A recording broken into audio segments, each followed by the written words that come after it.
It's your girl Ash and I am back with another video, and today I'm going to be watching 10 things the UK does better than the US. I've been learning so much about the UK. If you guys would like to check out my other videos, the link will be up at the top. And if you guys haven't subscribed already, what are you waiting for? Hit the red button so you can be a part of the family. Don't forget to give your girl a thumbs up. Enough of me talking, let's get straight into this reaction. It's impossible to say which country is the best in the world. However, a case can be made for some countries just being better than others, at least in specific fields. These are 10 things the United Kingdom just does better than the United States. Cost effective as states. Many Americans often mock British people for still having a queen. No. They often say, "Get with the times. You're not free if you have a monarch. I think it's Your pretty tax cool. money is just being wasted." Well, the truth is that U.S. taxpayers have to pay more for their leaders. In 2014, the British royal family cost UK taxpayers just £35.7 million, while President Obama and his family cost U.S. taxpayers $1.4 billion in expenses that same year. So when it comes to cost-effective leadership, the Queen of England, ironically, is less expensive than the President of the United States. But from my understanding, I think that President Obama acquired like a lot of security because they said, I think I've seen on the news that like he had like the most threats, like out of all the presidents, he had like the most threats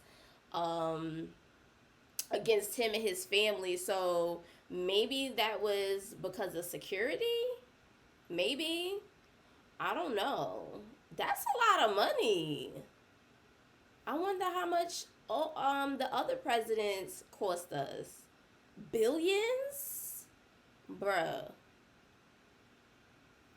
That's crazy. Traffic control. That's a lot of money. Studies are in, and the verdict is Oh, clear. roundabouts. Roundabouts are not only more efficient than U.S.-style traffic intersections, they're also safer. Mythbusters even tested this theory, and they clearly demonstrated that roundabouts allow for 20% more cars to pass through in any period of time than what is possible in an intersection. Another advantage is that in a roundabout, drivers don't have to bring their vehicles to a complete stop. Yep. This has been shown to be safer for both drivers and pedestrians. So all in all, in this area, the UK has the US beat when it comes to traffic control. But we do have roundabouts. We do have roundabouts here in New York, but they're not like in the major cities. Like they're not in the city, they're not in Brooklyn or anything like that. They're more or less like they're more or less like by the parkways where there's no intersection or anything like that. And sometimes I don't like the roundabouts because I don't use it often, so it gets like a little bit confusing. So I'm kind of conflicted with the roundabouts, but I'm pretty sure if we had more roundabouts, I probably would like the roundabouts more. But being that we don't, and when I do have to go to a roundabout, I kind of don't like it. The average intelligence of each country in the world is something that has been rigorously studied over the past few decades. Well, the results are in, and quite embarrassingly, people in the UK are smarter than people in the United States. I believe The average it. IQ of the United Kingdom stands at 100, while the United States falls short with an average IQ score of 98. This may not seem like a lot, but those two crucial points are enough to make the United States fall below the mean European IQ, which is 100. Many people argue about the cause of this, whether it be better schooling or higher standards of living, but the facts don't lie. When it comes to IQ, the UK is superior to the US. And another thing, some of us really have to like grow up fast. Like, you know, some people, like, I'm pretty sure it's not like this in the UK. Like, the children, like, growing up, they can more or less focus on, like, their schooling and stuff like that. But here in America, some of us, we had to get a job.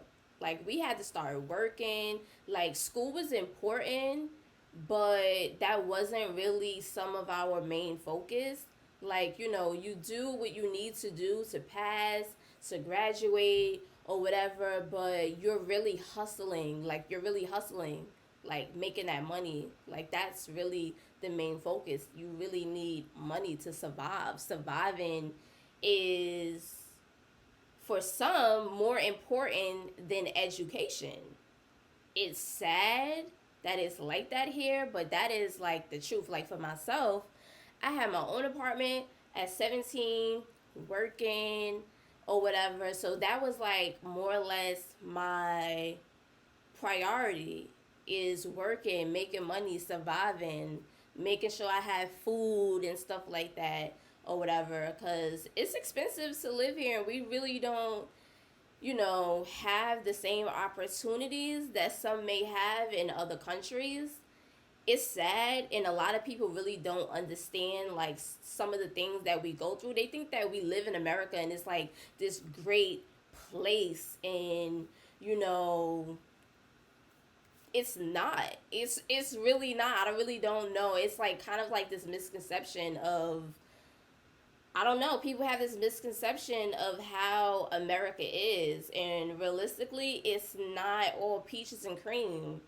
It's, I don't know, y'all, but I believe it. I believe it that the people in the UK and other places have a higher IQ, because like they don't really, even when they do teach you, it's like it's rushed. So they don't teach you in a way for you to store it, know it for years to come. You know what I'm saying? So I don't know, but I believe that.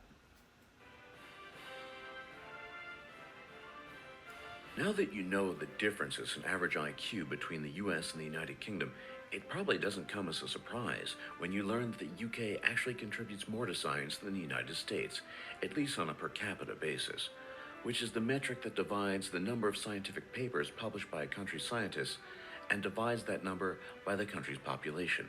This results in a number that gives you a good idea of how scientifically productive a country is on average. Well, in this category, the United Kingdom has the United States outclassed.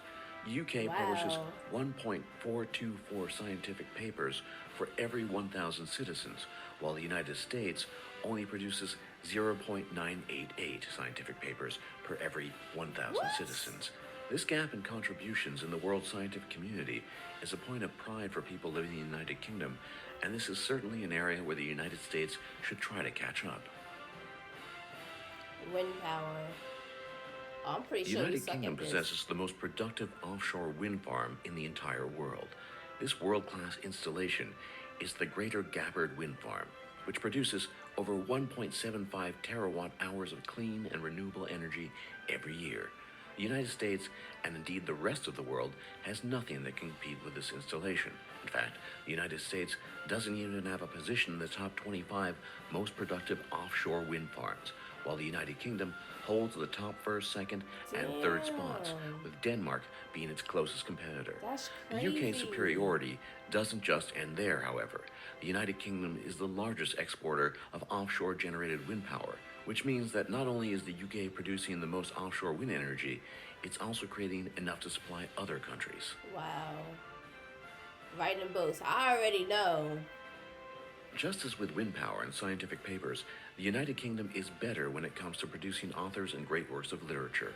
The UK tops the charts of publications per capita, with only China and the United States beating out the country in absolute terms, despite the UK's much smaller populations. Overall, the UK produces 2,875 titles each year That's a for every lot. 1 million inhabitants of the country, while the United States only produces 956 titles for every 1 million inhabitants. This is Wow. an even more impressive feat when you learn that the UK has only one-fifth the population of the United States. So when it comes to books, the US is still quite a few chapters behind the UK. Successful film franchises. While it is true that Hollywood is the film capital of the world, and as a result, produces more films per year, this doesn't compare to one of the UK's greatest film achievements. The most successful film franchise of all time is a British film franchise, the James Bond series. The James Bond series was the first to gross over $1 Yo, billion that's in crazy. sales and is still the highest grossing film franchise. It seems that people still prefer the cool, suave charisma of Agent 007 to the loud action and I like violence James of Bond. most American films. Internet speed? Look, no way. If you're a fan of watching YouTube videos, this is probably the most important category where the UK is better than the US. Despite having invented the internet, Oh, nah, the UK has I'm the US moving. outclassed when it comes to average internet speeds. As of 2015, the average connection speed in the UK was 13 megabits per second, while the US only had an average of 12.6 megabits per second. So the next time you're in an argument with a British person on the internet, remember that they probably have you outclassed in internet connection speed. Oh my god. You would think, I'm not gonna lie, I thought that we probably had like the fastest internet speed. That's crazy. Yeah, nah. I think I'm gonna have to move to the UK, man. I think I'm gonna have to move to the UK. Of the 118 known elements on the periodic table, 24 were discovered by British scientists. This is more than any other country, and Wow. further reinforces the case of British superiority in the sciences over the United States. This number includes crucial elements such as hydrogen, sodium, xenon, and platinum. The US, however, wasn't totally outclassed by the UK, as the country did discover 21 elements on the periodic table, Okay, and as a result, that's not far earns a off. very respectable second place.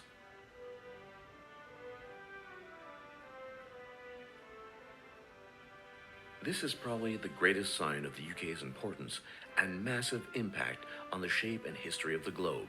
As a legacy of the once great British Empire, countless flags around the globe Yep. still bear the Union Jack. From Australia to New Zealand and even Fiji, over 20 major flags around the world contain the Union Jack in one form or another. Perhaps the most interesting and most humorous is that the number includes the U.S. state of Hawaii, which prominently and proudly displays the Union Jack. The very first wow. flag of the young United States, the Grand Union flag, even contained the Union Jack as well. While countries such as Liberia and Malaysia have similar flags to the U.S. flag, these are poor facsimiles at best, and are vastly outnumbered by countries, states, and territories that still fly the Union Jack with pride. For more top lists just like Wow. this, be sure to leave a like and subscribe. Yo, the UK out here kicking our butts, man. Word up. Y'all out here kicking our butts. That's what's up. Yeah, oh my gosh. You guys are definitely cool. Damn, I just learned so much. I can't believe it cost us billions of dollars to fund Obama. That's a lot of money. That is definitely a lot of money. And you guys got the highest internet speed? Bruh. That is definitely so dope. Comment down below. Let me know what you guys think. Give me your thoughts and opinions. Don't forget to give your girl a thumbs up. And I'll see you guys in the next video. Bye, fam.